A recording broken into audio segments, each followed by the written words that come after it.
How are you seeing this? Thanks. It's so great to see you, Jose. What's important for the American people to understand is that tariffs are a tax.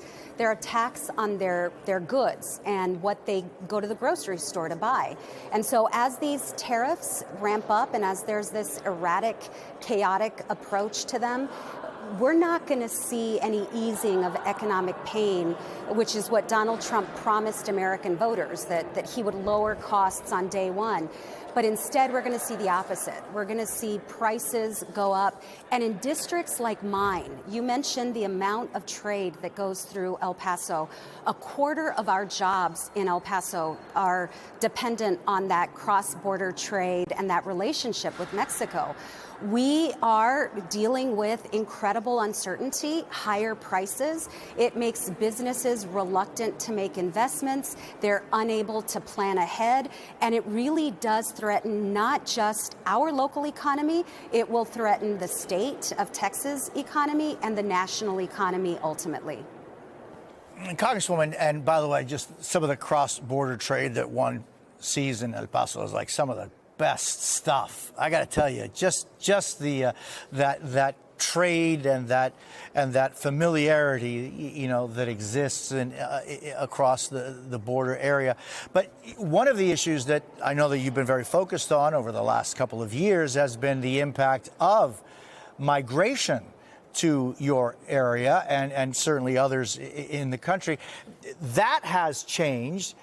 The fact that President Trump is just recently said that after conversations with Claudia Sheinbaum, the president of Mexico, he's holding back on some tariffs. Do you see there any possibility of progress? Well, I'll tell you what I'm seeing. Absolutely, you're right. In terms of migration, the numbers are significantly lower, and we know that began under the prior administration, and Mexico was a big part of that and remains a big part of that drop in those numbers. But what we're seeing in my district that is really, really alarming is the use of military resources for Donald Trump's mass deportation plans. And it's bad for a number of reasons. You know, we've seen, for example, Fort Bliss, which is a premier military installation, necessary, vital, key to our national defense. We're seeing the use of C-17s for deportation flights instead of the commercial flights that are that cost taxpayers a whole lot less. We're taking military assets and using them for non-military purposes.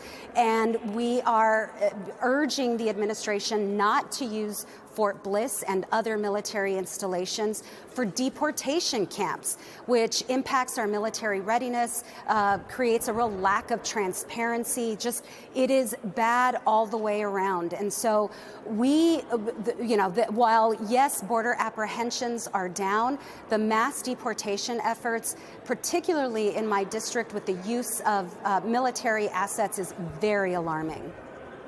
I mean, Congresswoman, it's striking to see the numbers. I mean, when we're talking about the last couple of months of the Biden administration, 20 to 30,000 people encountered over the border, and really, right now, it's virtually none.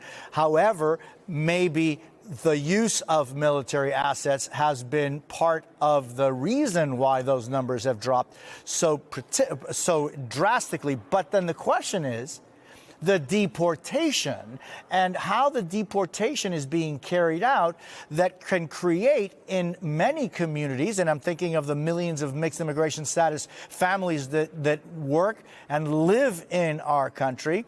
It's causing a sense of fear that maybe could be mitigated if things were clearer.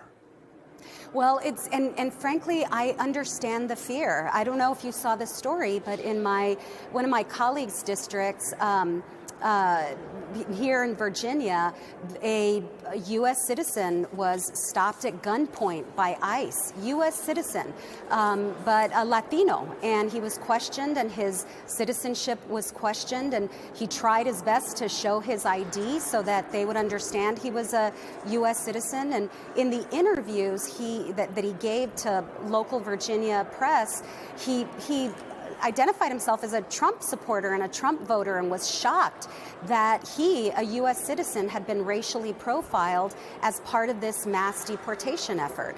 In my own district, a local small business owner, an ICE agent went in and, in an attempt to question the citizenship of people in his place of business. And so the indiscriminate nature of many of these enforcement efforts as part of the mass deportation, this is about everybody. It's not just about mixed status families. It's not just about the undocumented. There's racial profiling that's happening in our country as a result of this, and it should shock no one that instills fear in a lot of Latino communities.